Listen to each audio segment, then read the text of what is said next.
नमस्कार सभी को। आप सभी का बहुत बहुत स्वागत है कक्षा 12 हिस्ट्री की ऑनलाइन क्लास में। कक्षा 12 में हम पढ़ रहे हैं चैप्टर 7 और चैप्टर 7 में जो है विजयनगर साम्राज्य या कह सकते हैं हम्पी। तो इससे पहले वीडियो 2 बन चुके हैं। पहला वीडियो जिसमें पार्ट 1 और दूसरा वीडियो पार्ट 2। तो आज हम इस तीसरे वीडियो के अंदर जानेंगे विजयनगर की भौगोलिक संरचना और वास्तुकला, यानी किस प्रकार से विजयनगर बसा हुआ था और आसपास कौन से क्षेत्र थे। और यहाँ पर वास्तुकला से तात्पर्य है यानी कैसी कैसी संरचनाएं, चाहे वो भवन निर्माण से संबंधित है, राजमहल हो सकते हैं, मंदिर हो सकते हैं, तो उन संरचनाओं के बारे में भी हम जानेंगे जो कि स्थापत्य कला के अंतर्गत आती है। विजयनगर एक विशिष्ट भौतिक लेआउट और निर्माण शैली की विशेषता थी, यानी कि विजयनगर अपने आप में एक अच्छे क्षेत्र पर बसा हुआ था और उसका मानचित्र है तो वो ये कह सकते हैं कि अलग ही दशा की ओर था। विजयनगर तुंगभद्रा नदी के प्राकृतिक बेसिन पर स्थित था जो उत्तर पूर्व दिशा में बहती थी। विजयनगर की अगर हम प्राकृतिक स्थिति को देखें या उसकी स्थिति को देखें तो वो कहाँ थी, तो विजयनगर में तुंगभद्रा नदी वो बहती थी और प्राकृतिक बेसिन पर स्थित था, यानी वो दोआबी क्षेत्र हम कह सकते हैं। तो उत्तर पूर्व दिशा में ये नदी है वो बहती थी। चूंकि ये प्रायद्वीप के सबसे शुष्क क्षेत्रों में से एक है, इसलिए शहर के लिए बारिश के पानी को संग्रहित करने के लिए कई व्यवस्थाएं की गई थी कि विजयनगर साम्राज्य में हर जगह जो है पानी की सुविधाएं नहीं थी और क्षेत्र सूखे थे। तो ऐसे में शासकों के माध्यम से बारिश के पानी की भी जो है सुविधाएं की गई थी और व्यवस्थाएं की गई थी। और उदाहरण के लिए कमलपुरम टैंक और हिरिया नहर पानी का उपयोग सिंचाई और संचार के लिए किया जाता था। कमलपुरम जलाशय, ठीक है, कमलपुरम जलाशय, ये कमलापुरम है तो आप कमलपुरम कर सकते हैं। कमलपुरम जलाशय था और हिरिया नहर जो कि उस समय के वहाँ के शासकों ने बनवाई थी। तो ये ऐसे एग्जाम्पल इसके भौतिक अवशेष हैं। तो उस आधार पे जो है ऐसा कहा जा सकता है कि विजयनगर के शासक है वो नहरों का निर्माण और सार्वजनिक सिंचाई के लिए या वहाँ के खेतों खलिहानों की सिंचाई के लिए उन्होंने कई प्रकार के सार्वजनिक कार्य करवाए थे और संचार के लिए इनका उपयोग किया जाता था, यानी संचार यानी सिंचाई और उसके जो है विभिन्न प्रकार के उपयोग, जल उपयोग के लिए कह सकते हैं, भोजन वगैरह दैनिक उपयोग के लिए यहाँ का जल है वो काम में लिया जाता था। फारस का एक फारसी राजदूत था जिसका नाम था अब्दुल रज्जाक समरकंदी, जो कि ये 1440 में ये भारत आया था और इसने जो है दक्षिण पश्चिम भारत की यात्रा की थी और इसने विजयनगर साम्राज्य की भी यात्रा की थी। तो जब अब्दुल रज्जाक समरकंदी ने यहाँ ये सारा इलाका देखा था विजयनगर साम्राज्य से जो का, तो वो उससे देखकर काफ़ी प्रभावित हुआ था और उन्होंने किलों की 7 पंक्तियों का उल्लेख किया, यानी विजयनगर साम्राज्य ने अपनी सुरक्षा का पूरा घेरा बना रखा था। तो विजयनगर साम्राज्य के चारों तरफ परकोटे यानी बाउंड्री जिसे कह सकते हैं, दीवारें थी। और अब्दुल रजाक समरकंदी ने भी बताया कि विजयनगर जो है वो का किला या विजयनगर साम्राज्य है वो 7 पंक्तियों या 7 प्रकार की किलेबंदी से घिरा हुआ था। किलेबंदी यानी घेरा, जो कि दीवार जो सुरक्षा के लिए बनाई जाती उसे कहा जाता है। इनसे घिरे शहर के साथ साथ इसके कृषि क्षेत्र और वन भी है कि वो बताता है, जो है समरकंदी ये लिखता है अब्दुल रजाक समरकंदी कि यहाँ पर कि हर क्षेत्र को यानी सावधानी पूर्वक साम्राज्य की सुरक्षा का ध्यान रखा गया था कि साम्राज्य को पूरी तरह से एक फर्स्ट बाउंड्री, एक दीवार बना ली गई थी और जिसके अंदर खेत खलिहान वन उपवन सारे क्षेत्र आ गए थे। उसके बाद कुछ शहरी क्षेत्र आ गए थे, उसके बाद और कोई क्षेत्र ले लिया गया था। इस प्रकार से अंत में जो भवन, जो विजयनगर का साम्राज्य या शासक का राजमहल और जो स्थान विशेष था उसको अंतिम रूप से घेरा गया था। तो हर क्षेत्र की सुरक्षा जो है यहाँ पे देखने को मिलती है। और ये ऐसा शासकों ने, हालांकि ये बहुत ही खर्चीली और बहुत ही महंगी प्रणाली थी, इतना सारा जो काम करना या इतनी ज़्यादा घेराबंदी या किलेबंदी करवाना, दीवारें बनाना बहुत ही खर्चीला और महंगा काम था। लेकिन विजयनगर के शासकों ने सुरक्षा घेरा बहुत ही मजबूती के साथ बना रखा था और इस प्रकार से वहाँ के शासकों ने अपनी सुरक्षा को ध्यान में रखा था। गेटवे पर मेहराब को किलेबंदी बस्ती में ले जाया गया और गेट पर गुम्बद तुर्की सुल्तानों द्वारा पेश किए गए आर्किटेक्चर थे। इसे इंडो इस्लामिक शैली के रूप में जाना जाता। अब यहाँ पर ये बताया गया है कि जो है विजयनगर साम्राज्य की जो ये दरवाजे होते थे यहाँ पे ये किलेबंदी, ये दीवारें होती थी, यहाँ पे जो है 2 3 गेट हुआ करते थे, यानी हर दिशा की तरफ। ये गेट है वो जो है गुंबदाकार के रूप में बने होते थे, यानी कि इस प्रकार की भवन है वो देखने को मिलते हैं। या ऐसी हालत, यानी सल्तनत का प्रभाव था या इस्लामिक सल्तनत का प्रभाव था कि गुंबद जो है बनने लगे थे। हालांकि गुंबद पहले हमारे यहाँ भी बनते थे, लेकिन एक इस्लाम के आने से गुंबद का एक रूप है वो सामने आया था। इसलिए यहाँ पर जो इस प्रकार की आकृतियाँ यहाँ पर दिखती थी, इसे इंडो इस्लामिक शैली के नाम से जाना गया। तो यहाँ पे क्वेश्चन है आपका कि इंडो इस्लामिक शैली क्या है। तो इंडो इस्लामिक शैली है अर्थात भारतीय और जो है मुस्लिम शासकों के द्वारा, या कह सकते हैं अरबी शैली, जो कि गुंबद आकार की है।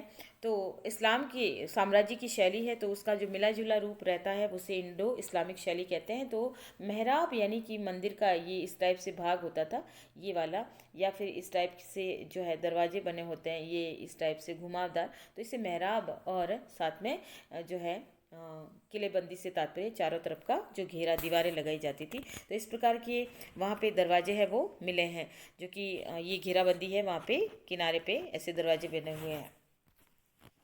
आम लोगों के घरों में बहुत कम पुरातात्विक साक्ष्य थे। हम पुर्तगाली यात्री दुआर्ते बारबोसा के लेखन से आम लोगों के घरों का वर्णन पाते हैं कि आम लोगों का जीवन वहाँ पर कैसा था। तो आम लोगों के घर में जो पुरातत्व यानी उस समय के संबंध में ज़्यादा साक्ष्य नहीं मिलते हैं, क्योंकि आम आदमी की स्थिति क्या थी वो तो हमें नहीं पता चलता। लेकिन पुर्तगाल का यात्री था, जो कि पुर्तगाली यूरोप का एक देश है पुर्तगाल, और उस समय उसने भी विजयनगर साम्राज्य की यात्रा की थी, जिसका नाम था बारबोसा, यानी पूरा नाम था दुआर्ते बारबोसा। ठीक है, दुआर्ते बारबोसा ने भी विजयनगर की यात्रा की, और उसने भी जो लेखन लिखा है या अपने रोजनामचे में अपना यात्रा वृत्तांत लिखा है, तो उसमें भी विजयनगर साम्राज्य के बारे में लोग कैसे रहते थे, उनके घर कैसे हुआ करते थे, उसका वर्णन है दुआर्ते बारबोसा ने अपने लेखन में, अपने वृत्तांत के अंदर है वो लिखा है। तो दुआर्ते बारबोसा का यात्रा वृत्तांत भी महत्वपूर्ण माना जाता है विजयनगर साम्राज्य को जानने के संदर्भ। विजयनगर साम्राज्य में वास्तुकला के क्षेत्र में वहाँ पे ऐसे कई मंदिर जो है बने हुए हैं, जो वो मंदिर हमें उस समय की वहाँ की वास्तुकला के बारे में जानकारी देते हैं। तो विजयनगर का जो, चूँकि अगर देखा जाए तो राजधानी हम्पी थी, या कह सकते हैं विजयनगर का जो वर्तमान नाम है वो हम्पी के नाम से विजयनगर फेमस है। तो ये हम्पी नाम क्यों पड़ा, तो ये भी आपको ध्यान ही होगा कि वहाँ पर जो कि स्थानीय देवी माता पंपा देवी, और पंपा देवी के नाम पर ये क्षेत्र है वो हम्पी के नाम से प्रसिद्ध हुआ। तो अगर हम यहाँ के विजयनगर के मंदिरों के बारे में जाने तो देखिए क्या जानकारी मिलती है कि इस क्षेत्र में मंदिर निर्माण का एक लंबा इतिहास था। यानी कि हमने इतिहास पढ़ते हैं तो इतिहास में हमें बहुत सारे शासकों के बारे में जानकारी मिलती है, जिन्होंने अपने अपने धर्म के लिए विभिन्न प्रकार के मंदिर है, या जो है विभिन्न प्रकार के जो है बड़े बड़े मंदिरों का निर्माण करवाया था। तो यहाँ दक्षिण भारत में भी शासकों का ऐसा इतिहास रहा था कि उन्होंने, जैसे पल्लव शासक है, पल्लव ये राजवंश है, चालुक्य राजवंश है, और होयसल राजवंश है, इन्होंने चोल राजवंश, सभी शासकों ने मंदिरों के निर्माण में अपना विभिन्न योगदान दिया था और मंदिरों के निर्माण को प्रोत्साहित किया। यानी कहीं ना कहीं वो धर्म से रिलेटेड थे और धर्म को महत्वपूर्ण मानते थे, और इसके लिए बहुत सारे राजवंश जो है दक्षिण भारत में आते रहे, जाते रहे, बदलते रहे, लेकिन फिर भी उन शासकों ने धर्म को नहीं छोड़ा, और इस हेतु उनके रुझान के आधार पर उन्होंने विभिन्न मंदिरों का निर्माण करवाया। मंदिरों को धार्मिक, सामाजिक, सांस्कृतिक, आर्थिक और शिक्षा केंद्रों के रूप में विकसित किया गया था। विभिन्न राजवंशों ने धार्मिक केंद्र यानी धर्म जिसमें लोग हैं अपनी आस्था को जो है पुनर्जीवित करते हैं, आस्था को मानते हैं, इसलिए मंदिरों का होना जरूरी है। और इसके साथ ही मंदिर में हर एक क्षेत्र के लोग आते हैं और मेल जोल बढ़ता है, एक दूसरे से मिलते हैं, तो एक तरह से सामाजिक मेल जोल बढ़ता है। और मंदिर जो बड़े होते हैं तो आसपास में व्यापारिक जो है गतिविधियां भी चलती है, तो अर्थव्यवस्था भी मजबूत होती है, आर्थिक स्रोत भी होते हैं। और सांस्कृतिक यानी वही मेल जोल बढ़ना, एक दूसरे से भाईचारा बढ़ना, एक दूसरे से विचारों का मेल जोल, आदान प्रदान। तो इस प्रकार से सांस्कृतिक महत्व और शिक्षा के केंद्रों के रूप में, चूँकि धार्मिक शिक्षा के रूप में या शुरुआती दौर में जो शिक्षा है वो पुरोहितों के द्वारा या मंदिर के पुजारियों के माध्यम से धार्मिक शिक्षा वगैरह दी जाती थी। तो इस प्रकार से मंदिरों का प्राचीन समय में बहुत महत्व होता था, और हर राजवंश, चाहे वो पल्लव, चालुक्य, होयसल, चोल, सभी ने मंदिरों का निर्माण करवाया। इसी प्रकार से विजयनगर के शासकों ने भी जो है मंदिरों का निर्माण है वो करवाया है। विरूपाक्ष और पंपा देवी की बहुत जो है मंदिर भी मिले हैं, पंपा देवी से संबंधित है, और जो है पंपा देवी कह सकते हैं, बहुत महत्वपूर्ण पवित्र केंद्र है। ये विरूपाक्ष है वो मंदिर है, और पंपा देवी है ये भी वहाँ पर दक्षिण भारत में स्थित है वो मंदिर है। महत्वपूर्ण पवित्र केंद्र है, यानी धार्मिक केंद्र के रूप में इन मंदिरों का महत्व है। विजयनगर के राजाओं ने भगवान विरूपाक्ष की ओर से शासन करने का दावा किया है। तो विजयनगर के शासक कहीं न कहीं अपने आप को ईश्वर से जोड़ कर रखते थे, और वो कहीं न कहीं भगवान विरूपाक्ष, विरूपाक्ष यानी भगवान शिव का रूप है, विरूपाक्ष शिव का स्वरूप माना गया है। और उन्होंने यानी विजयनगर के शासक है शिव पूजा करते थे, और ऐसी स्थिति में उन्होंने स्वयं को विरूपाक्ष की ओर से शासन करने वाला जो है शासक माना है, अर्थात भगवान शिव की उनके ऊपर अनुकंपा अनुग्रह बना हुआ है। उन्होंने हिंदू सुल्ताना की उपाधि धारण की थी। हिंदू सुल्ताना, सुल्ताना से तात्पर्य सुल्तान है, तो ये अरबी शब्द से लिया गया है, और ये सुल्ताना शब्द है वो सुल्तान का संस्कृतिकरण अर्थात ये बदला हुआ रूप है वो देखने को मिलता है। हिंदू सुल्तान शीर्षक का उपयोग करके अपने करीबी संबंधों का संकेत दिया है। तो कहने का मतलब है कि हिंदू सुल्तान, तो विजयनगर के साम्राज्य के जो शासक थे ये जो है अराबिडू राजवंश के समय में तो जो है आसपास के सुल्तानों के साथ संबंध है वो खराब थे, लेकिन जो है विजयनगर के शासक या यहाँ पर जो है कृष्णदेव राय जैसे शासक ऐसे थे, तो आमतौर पर तो ये आसपास में इस्लामिक राज्य थे, या बहमनी, अहमदनगर, बीजापुर, गोलकुंडा, बीदर, इन सब से आमतौर पर लड़ाइयाँ नहीं होती थी, झगड़े नहीं होते थे। और जो है हाँ, विजयनगर साम्राज्य अपने आप में शक्तिशाली था, तो किसी प्रकार की युद्ध वगैरह नहीं था, ठीक है, शांति व्यवस्था कह सकते हैं बनी रही थी। और इसी के तहत कई बार विजयनगर के शासकों ने इस्लामिक शासकों के मध्य हुए झगड़ों को या जो है विवादों को सुलझाने का काम है वो किया था, और बीच में कई बार उन्होंने संधि भी करवाई थी। इस आधार पे जो है विजयनगर के शासकों को हिंदू सुल्ताना या हिंदू सुल्तान के नाम से भी जाना जाता है, और कहीं ना कहीं इस्लामिक सल्तनत के साथ इनके करीबी संबंधों का भी संकेत है वो मिलता है। और वहीं धार्मिक तौर पे अगर हम देखें तो भगवान से जुड़ाव उनका था, और विरूपाक्ष और विट्ठल मंदिर है वो मिलते हैं, तो वो हम अभी आगे टॉपिक में जानेंगे। मंदिर की वास्तुकला के संदर्भ में विजयनगर के शासकों द्वारा रायस यानी गोपुरम और मंडप है वो विकसित किए गए थे। तो विजयनगर के शासकों को चूंकि राय कहा जाता था, इन रायों के माध्यम से या ये शासक जो राय होते थे उन्होंने कई गोपुरमों और मंडपों का भी निर्माण करवाया था और उनको विकसित किया था। कृष्णदेव राय ने विरूपाक्ष मंदिर में मुख्य मंदिर के सामने हॉल बनवाया, और उन्होंने पूर्वी गोपुरम का निर्माण भी करवाया।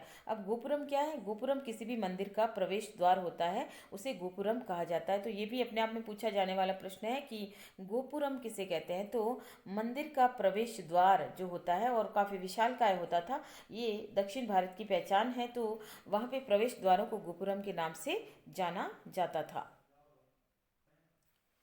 मंदिर में हॉल का उपयोग जो होता था, मंदिर में बड़े बड़े हॉल भी बनाए जाते थे, और हॉल का उपयोग है वो संगीत, नृत्य, नाटक, देवताओं के विवाह के विशेष कार्यक्रमों के लिए किया जाता था। तो मंदिर बड़े बड़े विशालकाय मंदिर बनाए गए थे और भव्य मंदिर बनाए गए थे।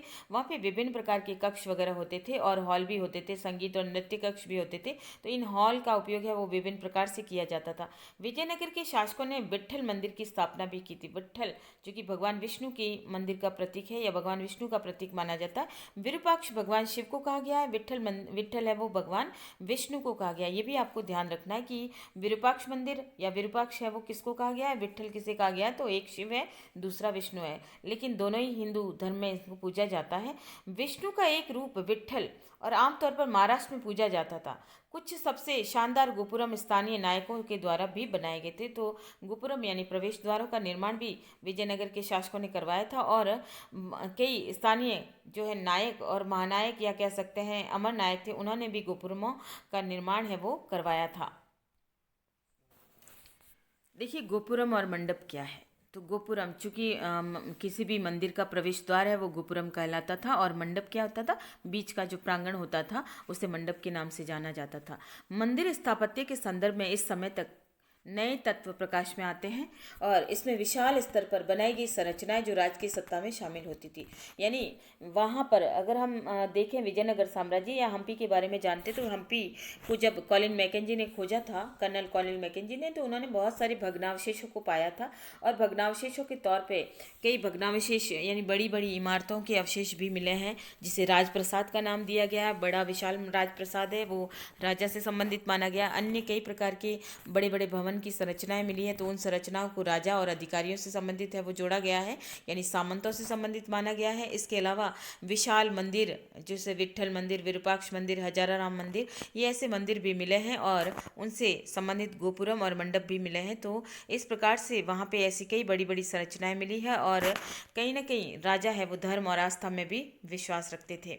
तो इनका सबसे बड़ा उदाहरण जो है राय गोपुरम अथवा राजकीय प्रवेश द्वार थे। तो चूंकि ये विजयनगर के शासक है वो राय कहलाते थे और ऐसे में इन्हें राय गोपुरम भी कहा जाता था और राजकीय प्रवेश द्वार होते थे। ये जो है मंदिरों के प्रवेश द्वार हुआ करते थे। ये काफ़ी ऊंचाई पे और काफ़ी बड़े और विशालकाय बनते थे, यानी दूरी से ही ये दिखाई देते थे।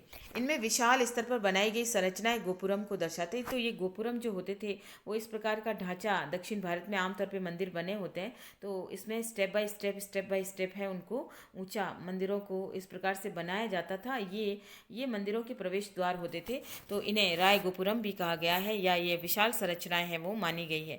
जो राजकीय प्रवेश द्वार थे अक्सर केंद्रीय देवालयों की मीनारों को बोना प्रतीत करते थे। ये प्रवेश द्वार इतने ऊंचे और इतने विशाल होते थे कि कई बार जो है जो आसपास के मंदिर और जो है देवालय बने होते थे उनकी मीनार यानी जो पिलर्स होते हैं बड़े बड़े ऊंचाई वाले, उनको भी ये बोना प्रतीत कराते थे। बोना यानी छोटा, तो इतने विशालकाय गोपुरम यहाँ पर बने होते थे और ये शासकों ने, विजयनगर के शासकों ने इनका निर्माण है वो करवाया, जो लंबी दूरी से ही मंदिर के होने का संकेत देते थे। या लंबी दूरी यानी यात्री या कोई श्रद्धालु कितना भी दूर क्यों ना हो तो उसे जो है बहुत दूरी से ही मंदिर का प्रवेश द्वार है वो दिखाई दे जाता था।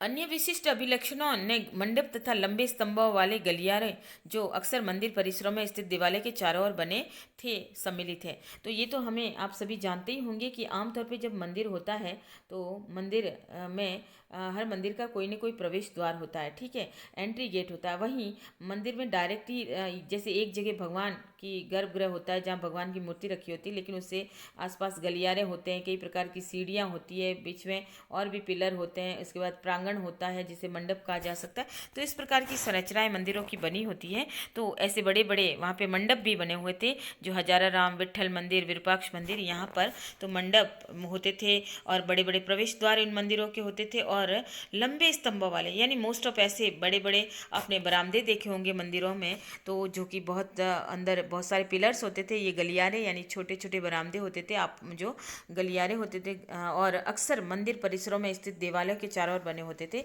यानी मंदिरों में जहाँ आपने नोटिस किया होगा, कभी देखा होगा कि मंदिर के चारों तरफ गैलरी बनी होती है जहाँ हम परिक्रमा भी लगाते हैं, तो इसी प्रकार के ये गलियारे हुआ करते थे और ये विशालकाय मंदिरों में ये विशाल गलियारे होते थे और साथ में देवालय के चारों ओर बने होते थे। यानी जो विशाल मंदिर होते थे उनके चारों तरफ इस प्रकार के मंडप और गलियारे बने होते थे और प्रवेश द्वार है वो जो है दक्षिण भारतीय मंदिरों की या कह सकते हैं विजयनगर के शासकों के द्वारा बनाए गए मंदिरों की विशेषताओं में मिलता है।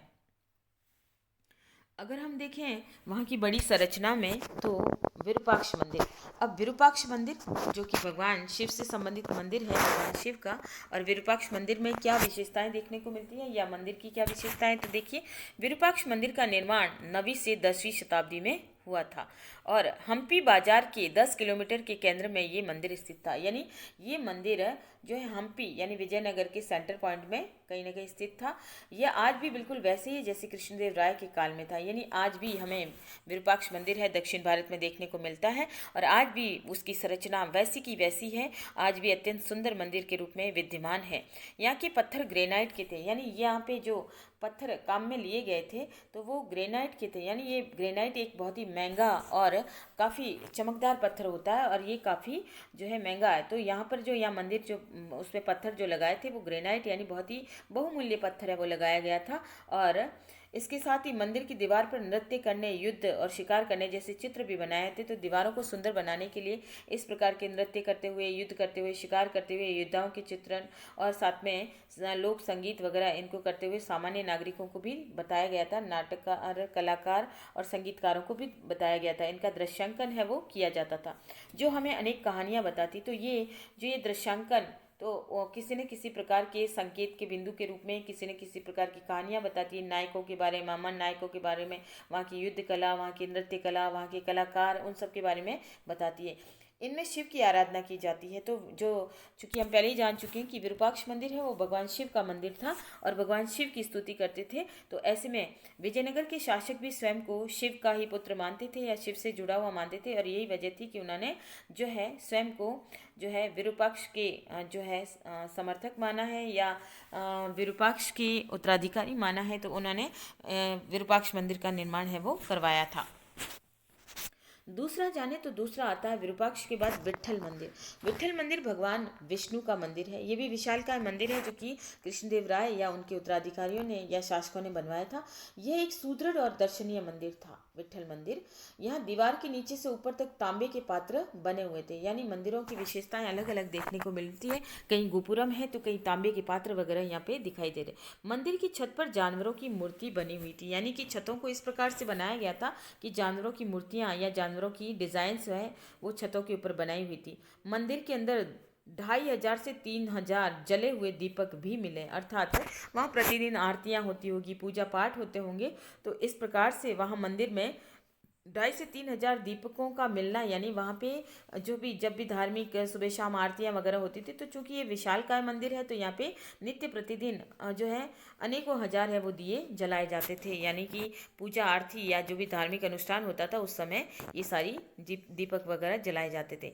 यहाँ के पत्थरों पर स्त्री, कोमल फूल, जानवरों की चित्र की नक्काशी की गई थी, यानी कि यहाँ के जो पत्थर है यानी इन मंदिरों के ऊपर जो कलाकारी की गई वहाँ स्त्रियों को दर्शाया गया है, पुष्पों को बताया गया, जानवरों की कलाकृतियाँ आकृतियाँ वगैरह बताई गई है। यहाँ के आंगन में सूर्य देवता के ग्रेनाइट के रथ भी बने हुए हैं कि जो विट्ठल मंदिर है वहाँ सूर्य देवता से संबंधित है वो जो है जो मंदिर है या रथ है वो बना हुआ है। तो आज भी उसका स्ट्रक्चर हमें हम्पी में देखने को मिलता है। जिनके पहिए आज भी घूमते हैं परंतु सरकार ने इसे घुमाने का बैन रखा है, यानी ये ऐसा एक तरह से झूलता मंदिर है या झूलता रथ है कि पहिए उस पर आज भी घूमते हैं, लेकिन सरकार ने ये चूँकि वैश्विक धरोहर के रूप में इसे सम्मिलित कर दिया है और इसके चलते सरकार उसे एज इट इज़ बनाए रखना चाहती, तो इसने जो है घुमाने पर इस पर बैन लगा रखा, अर्थात मनाही है।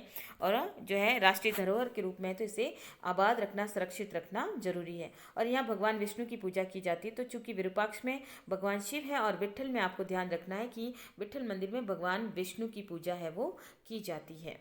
तो यहाँ विट्ठल मंदिर है वो भगवान विष्णु से संबंधित मंदिर माना गया है।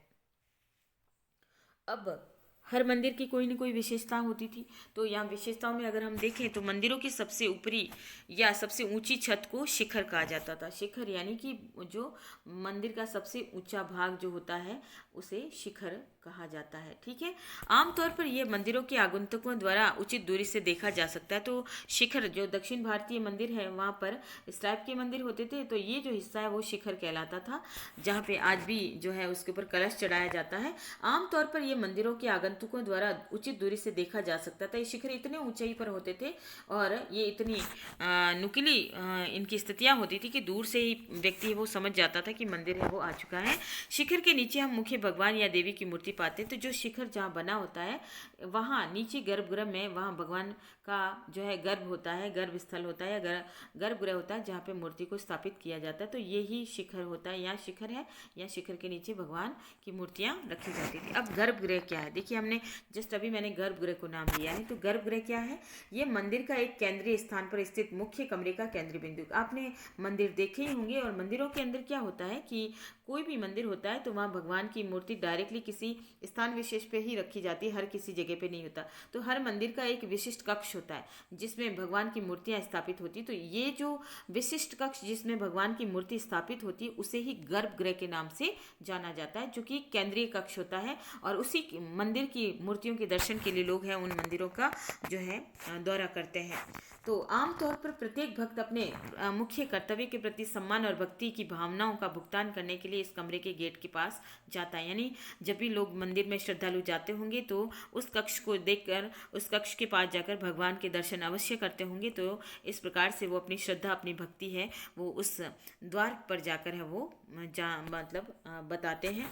सभागार क्या होता था, देखिए हर मंदिर में मंडप होता था, सभागार होता था, शिखर होता था, गर्भगृह होता था, ये सब अलग अलग है, लेकिन ये सब मंदिर मंदिर के ही हिस्से हुआ करते थे। सभागार के अंदर मंदिरों के सभागारों का प्रयोग विविध कार्य के लिए होता था, यानी जैसे सार्वजनिक सभा होनी है या कोई बैठक आयोजित करनी है या किसी तीज त्योहार पे जब भी कोई ऐसा कोई फंक्शन है तो सभी लोग सामूहिक रूप से इकट्ठे होते थे। कोई मनोरंजनात्मक कार्यक्रम है, कोई सत्संग है, तो इस प्रकार से वहाँ पे ये विशाल सभागार होता था और इसमें विभिन्न कार्यक्रम आयोजित किए जाते थे। इनमें से कुछ ऐसे थे जिसमें देवताओं की मूर्तियाँ और संगीत, नृत्य और नाटकों के विशेष कार्यक्रमों को देखने के लिए भी रखी जाती थी, तो वहाँ पे ये सारी चीज़ें भी सभागार के अंदर है वो रखी जाती थी। इसके अलावा सभी सभागारों का प्रयोग देवी देवताओं के विवाह के उत्सव पर आनंद मनाने और कुछ अन्य का प्रयोग देवी देवताओं को झूला झुलाने के लिए होता था, कि वहाँ पर देवी देवताओं के विवाह उत्सव भी मनाए जाते थे। और दक्षिण भारत में तो जहाँ भगवान विष्णु और जो है भगवान माता लक्ष्मी की पूजा और विवाह उत्सव है तो वो मनाया जाता था। विरूपाक्ष यानी भगवान शिव और उनकी जो है पत्नी या माता पार्वती का विवाह भी संपन्न करवाया जाता है। तो इस प्रकार से वहाँ, और पंपा देवी है उनका विवाह है संपन्न करवाया जाता था। तो इस प्रकार से वहाँ पे मंदिरों में भगवान की विवाह उत्सव भी मनाया जाता था। और भगवान राम, जो हजारा राम मंदिर है, हजारा राम मंदिर में भगवान राम से संबंधित मंदिर है, तो विष्णु का अवतार ही है, तो वहाँ पर भी इस प्रकार के मंदिरों में विवाह उत्सव वगैरह आयोजित किए जाते थे, सत्संग आयोजित की जाती थी, विभिन्न प्रकार के धार्मिक उत्सव और आयोजन जो है वहाँ पे इन सभागारों के अंदर है वो आयोजित किया जाता था। भारी जन समूह होता था, यहाँ पे लोगों की भीड़ और श्रद्धालु आते थे। कुछ अन्य का प्रयोग देवी देवताओं को झूला झुलाने के लिए भी होता था। कई सभागार ऐसे थे जहाँ देवी देवताओं की मूर्तियाँ होती थी, झूला होता था, लोग उन्हें झूला झुलाने के लिए जो ये समय आता था उसमें भगवान को झूला भी झुलाया जाता था। इन अवसरों पर विशिष्ट मूर्तियों का प्रयोग होता था। ये छोटे केंद्रीय देवालयों में स्थापित मूर्तियों से भिन्न होती थी, जो कि मुख्य रूप से जो केंद्रीय देवालय होते थे उनमें जो बड़ी बड़ी मूर्तियाँ होती थी उससे ये अलग मूर्तियाँ होती थी और इनको झूला झुलाया जाता था। और उसके बाद जब ये कार्यक्रम खत्म हो जाता था मूर्तियों को यथास्थान है वो रख लिया जाता था।